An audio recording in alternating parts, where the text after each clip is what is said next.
Trash cans and single-use dishware have been the new norm in the dining hall.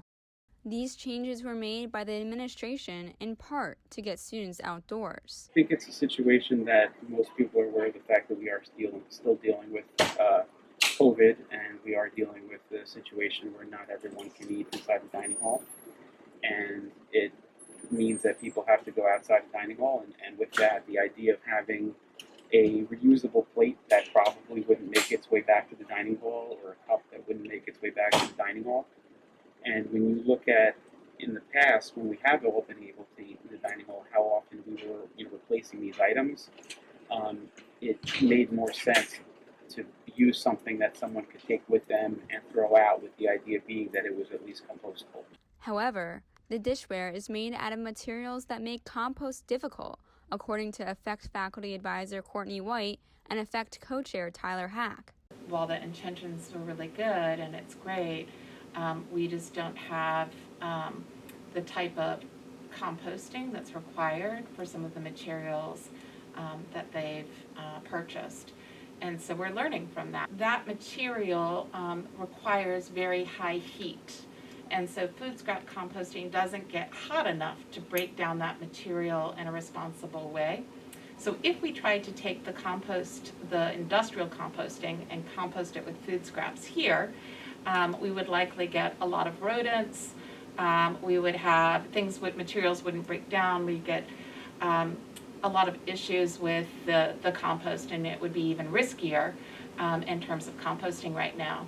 But on-campus compost also poses challenges. Anytime you're doing composting, there's always pathogens, and there's still health issues related to handling food that people had up against their mouth where there's aerosols. And so we hope to bring back the food scrap composting soon. Junior Eli West added his thoughts about the importance of composting correctly. So when it doesn't break down, it actually creates methane, which is worse than CO2.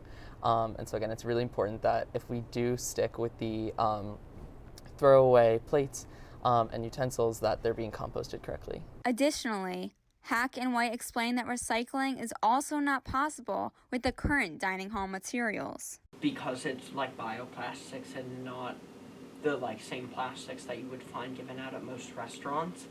If you put that in with the same plastics and it gets melted down with those in a recycling center, it will weaken those plastics, and I believe the whole batch will have to be thrown out. Mm-hmm. Yeah, it basically contaminates the recycled plastic. So it feels like plastic, and the cups feel like plastic.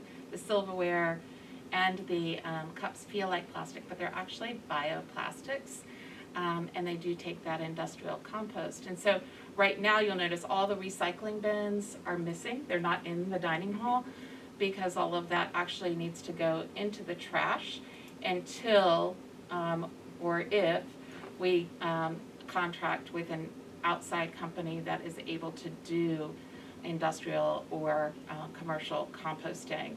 The sustainability course, taught by White, presented a draft of their waste management recommendation proposal to Chief Financial Officer Ed Biddle and Dining Hall General Manager Lee Bergelson to get their input.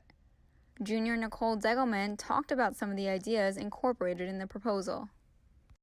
Part of the proposal was finding a way to keep track of the plates. So even if we did use reusable ones, we would be able to keep track of who was taking them where and how to bring them back. We were thinking of using a checkout method where you use your student IDs and you can check out certain plates to bring them places. This is especially useful for people in the dorms who want to take food back and eat and then can bring their reusable plates back to the dining hall. We were thinking of doing something like having display cases with what materials can be recycled and what should go in the garbage so that we can keep the recycling contamination free and it can be properly disposed of. White described her vision of sustainability for the school. Sustainability means meeting your needs today without compromising future generations' needs, and that means thinking about people and the environment and economic decisions, really shifting the mindset as a whole, because it reaches far greater than just the dining hall issue. And it's really a different way. It's shifting our social norms here at Master School. The sustainability class is working towards their final draft of their proposal, and we'll be sure to share the latest should it get approved. Hannah Scujano, TBN, the Master School.